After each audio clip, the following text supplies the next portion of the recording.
believe I did that. Me neither. That was worse than skydiving. Like Really? 100 times worse. Makes me Oh go yeah. down. I don't even want to think about it.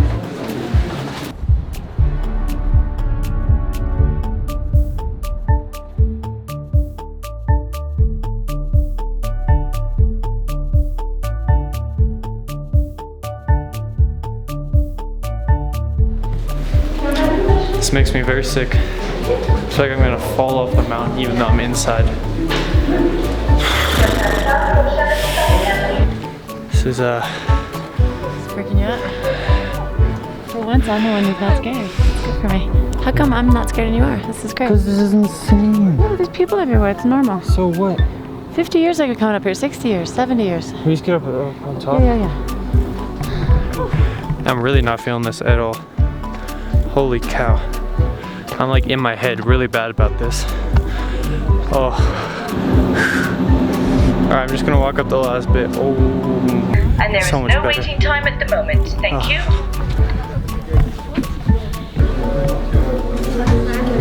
Oh.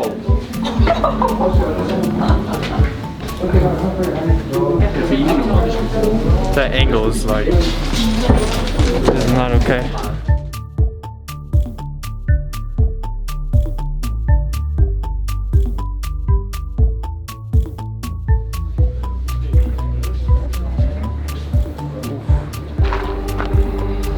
Where are we? Oh, la, la, la, la. I'm definitely going in. I think I might have to go in. There's a lot of people here. But just gotta not care at all and go swimming. I think it'll be fun. I need to do it, Mom. I feel it calling, even though I'm gonna be so cold hiking back down.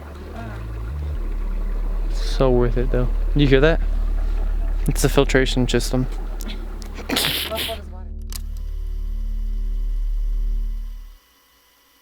As many of you know, I spent 7 months living in France, but the part I haven't talked about as often was my struggle to learn the language. And of course, my French improved a lot while I was there, but I never quite got it to the level that I hoped it would be at. And there are no excuses, but not being fluent in French kind of frustrates me because I know I can be, but honestly at this point it's really up to me to make it happen. So a big goal for me during my gap year is to go back to France and to live there for a long period of time and to really immerse myself with the locals in hopes that I can really establish fluency. But my current plans keep me away from France for probably 3 or 4 more months, which leaves me with a lot of time but also opportunity to establish more of a foundation before heading off to France. So I ask myself, Max, what would be the best way to spend your time preparing? Well, I got in contact with a company which many of you are probably familiar with, Lingoda. It's not an app, but it's a language learning school. What I really like about Lingoda is that even though I'm going to be traveling a lot throughout the next few months, it's online and I can schedule a session to match when I'm free. And on top of that, I get to work with actual native speakers. Both of these qualities match my lifestyle and values, which is very important to me. I've actually already started my first lesson, and well, it already happened actually, and it went great. They offer a 3-month super sprint program which offers 30 lessons per month for 3 months with a 100% refund on your purchase if you attend every single class. They also have a regular sprint program which over 40,000 people have taken and loved. It's a great way to boost your language learning journey in a short period of time. Right now, Lingoda is opening up registration for the sprint programs and you have until October 15th to sign up, and classes will start on the 31st of October. So if you're up for the challenge and looking to take things one step further, closer to fluency, you can sign up with the link in my description and the voucher code below to get $25 or 20 euros off your deposit. But don't forget that you can receive 50% or 100% cash back if you attend all of your lessons. Best of luck and happy language learning.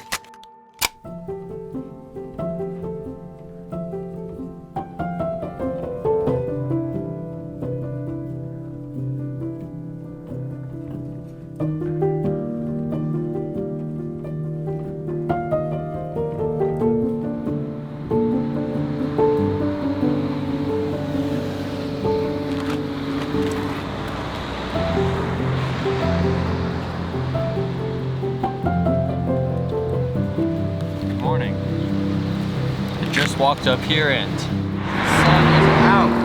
Woo, perfect timing, yeah? At least I think so.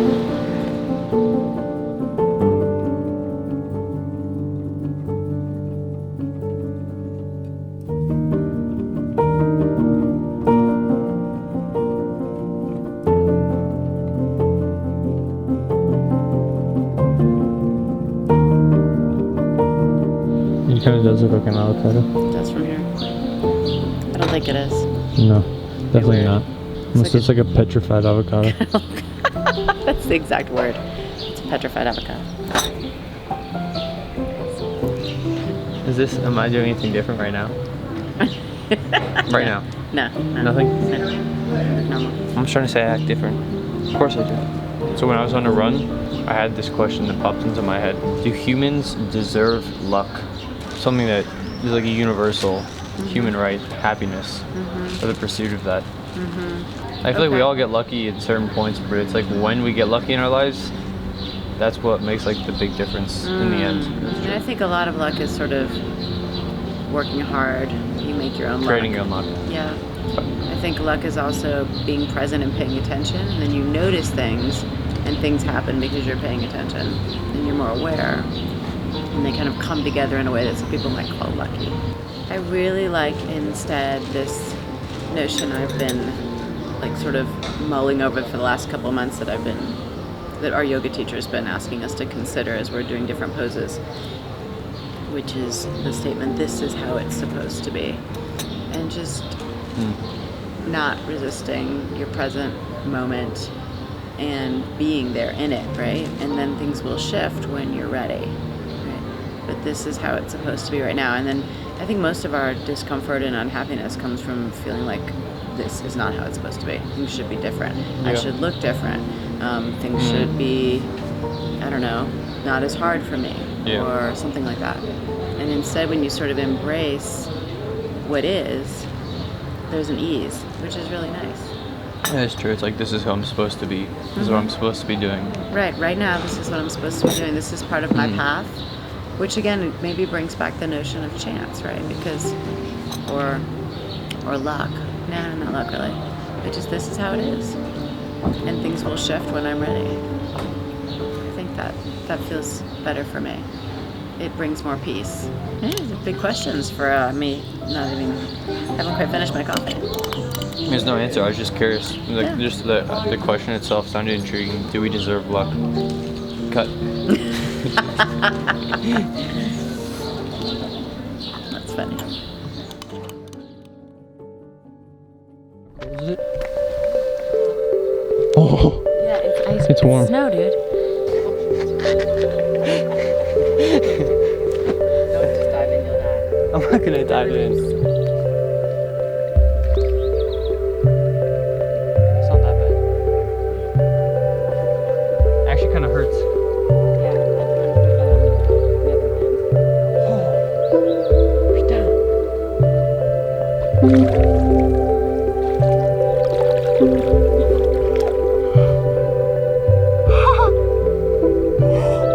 It's cold.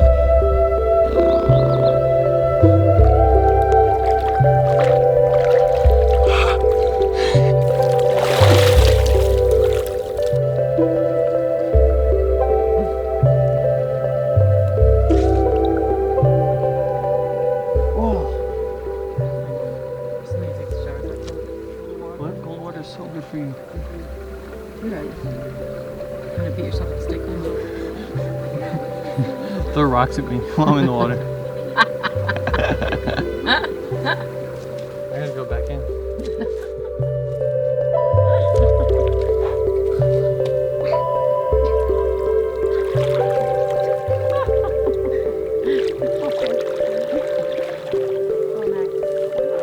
Bravo.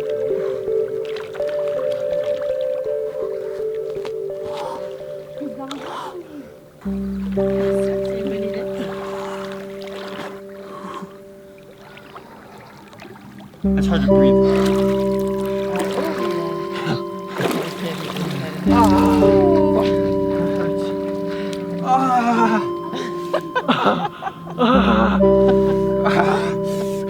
Sorry, man.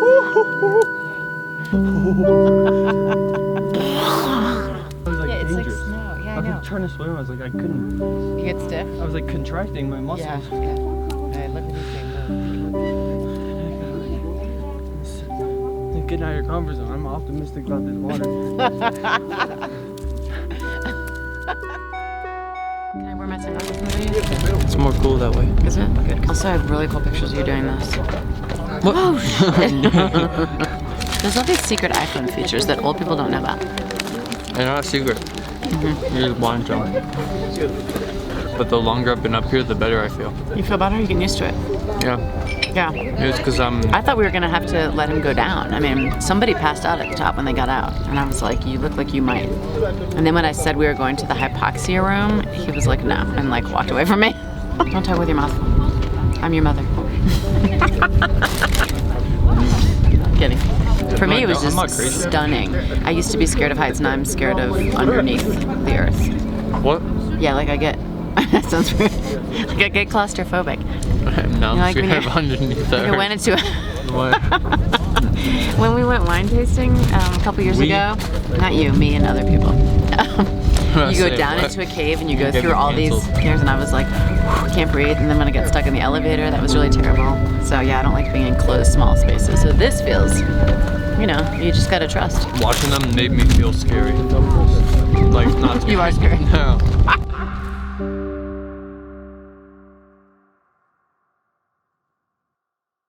We could do an exchange. We could send the White Claws to France and get the panache in America. That'd be a good deal. It'd be way better. This is light and refreshing.